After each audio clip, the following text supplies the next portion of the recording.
Heads up mga ka-Airsofter, welcome to my vlog, PJ Airsoft here, and today, I'll be answering that question. What are the things na usual kong dinadala sa practical shooting ng Action Air or training or helping other people to develop as well? So guys, ngayon, I will be sharing to you the first one. Of course, the first one is, we need this, the green gas. So, green gas, I'm using Puff Dino. So, this is number 12, yung color black. Because for me, it's really performing well sa gas blowback pistol ko. How about you guys? Ano yung mga green gas na ginagamit nyo na for you, it's highly recommended? Can you please comment below? Maybe if you have some pictures, please comment it and please let me know ano yung mga experiences nyo through those green gas. If you are also using this Puff Dino green gas na number 12, yung black, please let me know your experiences as well. Okay? So this is my first item na dinadala ko. Secondly, is BBs. BBs plus reloader. So guys, every time I go to my practice and training, I don't really bring a lot of BBs. And I'm just like maximum of 155 rounds through this one reloader. Because every time I do practical shooting, I usually spend just like 100 below. And of course, pag nag-training naman ako, I just spend like the last few rounds of quick after the movement and then after the practice, I just like mga 3 to 4 rounds lang na shooting talaga. So like for example, if I have 3 stages tapos mga 10 to 15, hindi ito talaga hindi ako mauubusan ng BBs. Okay? So how about you guys? How much BBs are you bringing every time you go to your practical airsoft mga airsoft fellowship or events? And are you also using this reloader? If you have some suggestion or can you please show me sa comment section ano yung mga reloader na ginagamit nyo na para mas efficient yung pang-reload natin? Can you please comment it para at least we can have some reviews as well? Okay? For me, ito yung ginagamit ko and yung brand niya, wala namang brand. It's just BB loader. Okay? So guys, this is the second item. Now, the third item is this. Very, very important sa lahat ng mga ka-airsofter natin. Please, if you are a newbie or even mga seasoned practical airsoft na enthusiast natin dyan, whether you're at home or in the field, always wear iPro. Very important. Right now, I am using this. It's Oakley M-frame, but this is a really good one kasi yung air vent niya, maganda, hindi nagfa-fog. How about you? Naka-experience ba kayo ng mga pagfa-fog ng mga iPro nyo? Ano yung mga ginagawa nyo? Can you please comment below so that we can share it with our community? What are the tips? Ano yung mga tips natin para hindi magfa-fog? Lalo na pag you are using face mask, talagang yung air mo, yung hot air mo na in-exhale mo, talagang magfa-fog siya. So what are your tips for that? Sa mga seasoned dyan, please comment below mga ka-airsofter. Okay? This is my third item. Now, the fourth item na dinadala ko is this. Lalo na pag nag-training, ay kailangan talaga mayroon tayong timer. So, I'm using a special Pi timer. This is for real steel, for airsoft as well. May Bluetooth capacity siya, so you can use it to connect with stop plates or even your devices. So guys, ito yung ginagamit ko to record my time. Okay? So, alam natin to, right? For some, they are using stop plate.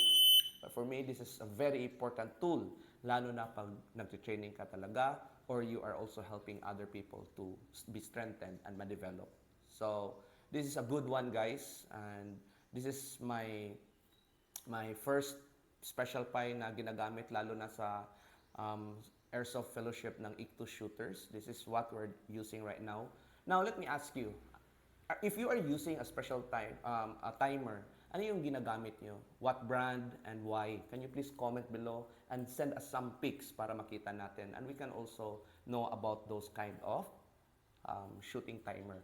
Now, my suggestion is this. If wala kang special ganito, kasi medyo may kamahalan to, you can use stopwatch, you can use your cell phone, and if you have some iWatch, there's an application called ShotBud. It's also a wonderful application kasi talagang sensitive yung mic ng Apple Watch. So, it's easy to record. But if you can, and your org, your club, your team you can also purchase one like this or yung stop plate para ma-record talaga yung mga time natin. Okay? Time is very important, especially for practical airsoft shooting. Now, the fourth, so that's the fourth item. Now, the the fifth item is this, of course, an extra magazine. Okay? So I have my stock here from my gas blowback pistol. You really need one. Okay? Sa mga beginner dyan, you might not realize it for now, but let me tell you why. What are the reasons that I need at least one extra magazine? Right now, I just have one. But why important to have one? Okay? So number one reason is this. Pag malfunction yung isang magazine mo, you still have one that you can use. Especially if you're in an event, in a practical shooting event or practice, para hindi ka mabitin. Second reason, you need also one magazine para sa reloads mo. Okay? Sa reloads. So, first is, what if malfunction yung isa, you still have one. And then reloads. For example, you are encountering a very long course, like 32 rounds or 30 rounds. So, ako usually, I only just insert like 15 to 17 BBs in every magazine because I'm also simulating a real steel na number of loads. So every time I do that and then I encounter like 32 or 30 rounds, I need to count my target. So actually, if long course na, tapos you will be, your maximum capacity is like 24 rounds lang, I better suggest have at least 3 to 4 magazine. Maybe soon, as you add up, you can also buy one. Okay? So, you need to have an extra magazine for malfunction and for your reload. The third one is this.